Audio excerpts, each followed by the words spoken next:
Hello everyone, welcome to my channel. আশা করি সকলে অনেক ভালো আছো। আমি এবং আমার পরিবারের সকলে অনেক অনেক ভালো আছি।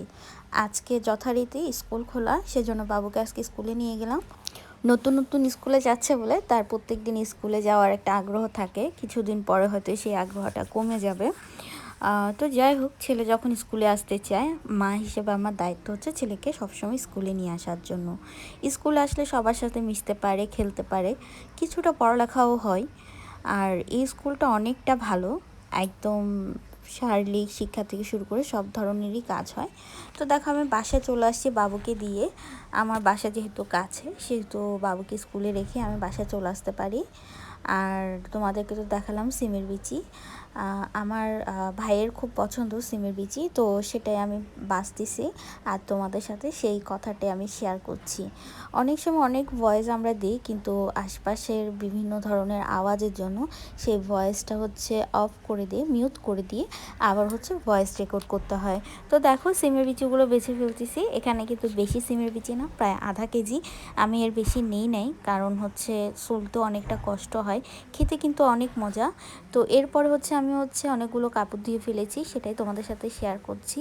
আর এখন হচ্ছে সন্ধ্যাবেলা, এখন আমরা চা খাবো।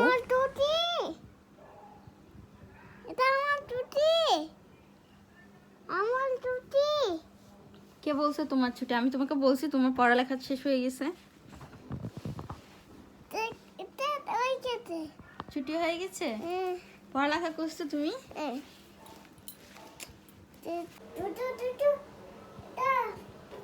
ছোট ছোট বড়ই নাই, তোমার পাপাকে ফোন দিয়ে বলো, গিয়ে যাও। আজকে তোমাদের দাদা এত এত এত বাজার করছে যে আমি কি দিয়ে কি রান্না করব সেটাই আমি খুঁজে পাচ্ছি না। আর খুবই টেনশন কাজ করতেছে যে আসলে কি দিয়ে কি রান্না করব। আমি যেহেতু রান্না বান্না তেমন একটা ভালো পারি না, আর যেহেতু নতুন সংসারটা মাথায় উপরে উঠেছে, মানে আগে হচ্ছে আমার শাশুড়িরা সব করতো, আর এখন যেহেতু রোজার সময় ওনাদের আসলে আসতে দেরি হয়ে যায়, সব কিছুই হচ্ছে আমার থেকে টুকটাক করে ফেলতে হয়। তার মধ্যে আমার ছেলে দুষ্টুমি তো রয়েছে, তাকে নাকি এখন বড়ই কেটে দিতে হবে। বড়ই তো বাসায় নেই, তারপর একটা আপেল পেয়েছি, সেটাই ওকে ধুয়ে দিচ্ছি। আর এই যে দেখো কত কত বাজার, সবটাই তোমাদের সাথে শেয়ার করছি, কেমন? তো দেখো, প্রথম হচ্ছে তাকে আমি বললাম যে ফ্রিজ থেকে বের করছো, অনেকটা ঠান্ডা রয়েছে, তো দাও আমি এটাকে একটু রাখি, একটু হালকা নর্মাল টেম্পারেচার হলে তোমাকে আমি কেটে দিব। এরপরও বাবু আমার কথা শুনতে চাচ্ছে না, তাই ওকে একটু ব্যস্ত রাখার চেষ্টা করছি, সেটাই এখন তোমরা দেখবে। ও বাজার আসার পর ও খুব আগ্রহী, কোনটা কি নাম সেটা খুব জানতে চায়, আর আমাকে জিজ্ঞেস করছে যে এটা কি, ওটা কি, এটাকে কি বলে, ওটাকে কি বলে, এগুলো বলতেছে। তো এখানের মধ্যে তোমাদের দাদা ফুলকপি, তারপর হচ্ছে শসা, মিষ্টি কুমড়া, তারপর হচ্ছে আরও কি কি যেন আনলো, আচ্ছা মিষ্টি কুমড়া, টমেটো, কাঁচামরিচ, তারপর হচ্ছে তোমার এটাকে কি বলে, কুশি, এই এই এইগুলো এনেছে। তার উপর তো আলু ছিলই।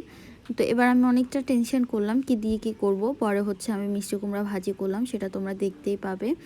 তো ও হচ্ছে এগুলো নিয়ে খুব দুষ্টুমি করছে, আর বলছে সবগুলো অনেক বড়।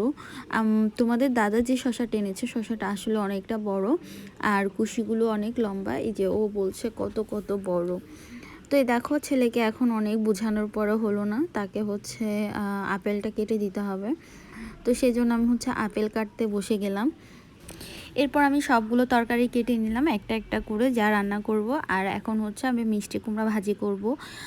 আমাদের বাসায় মিষ্টি কুমড়া ভাজিটা এভাবে পছন্দ করে, সবাই খায়। তো সেই জন্য আমি এভাবেই ভাজি করছি।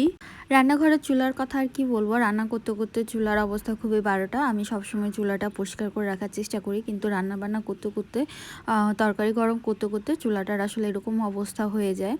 তো আজকের মিষ্টি কুমড়াটা আসলে অনেকটা মজা ছিল, কিন্তু মরিচগুলো ঝালের কারণে মিষ্টি কুমড়াটা অনেকটা ঝাল হয়ে গেছে। আর এদিকে আমার ভাতটা প্রায় হয়ে আসছে।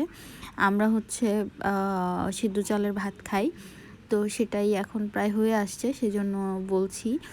আর এই তো তরকারিগুলো আমি টুকটাক করে গুছিয়ে নিচ্ছি, আর আমার প্রায় কাটা বাটা শেষ, সেই জন্য ময়লাগুলো ফেলে দিচ্ছি। আর এখানে জায়গাটা একটু পরিষ্কার করে রাখার চেষ্টা করছি। তো দেখো আমি এগুলো বের করে গুছানোর জন্য, মানে ফ্রিজে রাখতে গেলে তো আর ওভাবে রাখা যাবে না, গুছিয়ে গুছিয়ে রাখতে হবে, সেই জন্যই এই গুছিয়ে গুছিয়ে রাখার জন্যই সব কিছু বের করে রাখছি। আর এর মধ্যে আমার ভাত প্রায় হয়ে গেছে, তাই আমার থেকে এখন ভাত নামাতে হবে।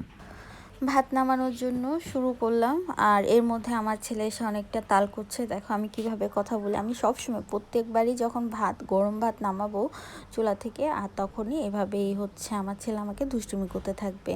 আর আমাদের এখানে না এই ডেকচিগুলোতেই হচ্ছে ভাত রান্না করে, ভাতের ডেকচিতে ভাত রান্না করে না। আর সেজন্য আমরাও হচ্ছে এটাতে রান্না করি, কারণ আমার শ্বশুর বাড়িতে এসে দেখছি ওরা এগুলোই ব্যবহার করে, সেজন্য আমি আর চেঞ্জ করি নাই আর কি, এটাতেই রেখে দিয়েছি। আর এদিক দিয়ে হচ্ছে আমার মিষ্টি কুমড়া প্রায় হওয়ার পথ হয়ে গেছে, সেজন্য আর একটু ভালো করে নাড়িয়ে দিচ্ছি। আর আমাদের কিছু সকালের ভাত ছিল, সরি দুপুরের ভাত ছিল, সেই ভাতগুলো হচ্ছে দিয়ে দিচ্ছি, কারণ হচ্ছে ভাতের সাথে ভাত দিলে গরম থাকবে, খেতে ভালো লাগবে, ওই হিসাব করে আমরা হচ্ছে ভাতটা দিয়ে দিচ্ছি।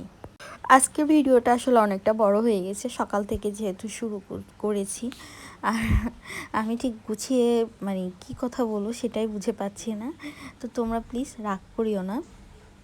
আর এখন তোমাদেরকে দেখাবো আমি সারাদিনে কি কি রান্না করেছি। তোমাদেরকে তো শুধু একটা তরকারি দেখাইছি, আমার কিন্তু দুপুরে আরেকটা রান্না হয়ে গেছে, তো চলো সেটাই দেখে নাও। প্রথমে হচ্ছে আমাদের দুধ, আমি হচ্ছে দুধটা গরম করেছিলাম, সেটাই তোমাদের সাথে শেয়ার করছি।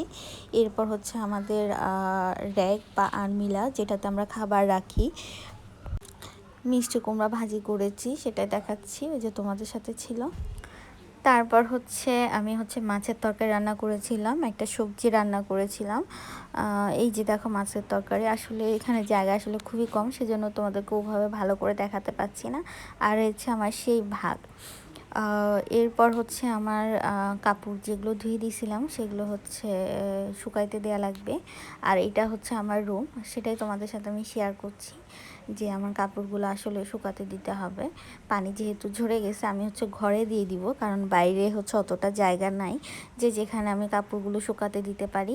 তো বন্ধুরা আমি এখানে আমার ব্লগটা শেষ করব। আজকের ব্লগটা আসলে অনেক বড় হয়ে গেছে, যেহেতু আমি সকাল থেকে শুরু করেছি। তো বন্ধুরা সবাই ভালো থেকো, সুস্থ থেকো, দেখা হবে নেক্সট ব্লগে, টাটা।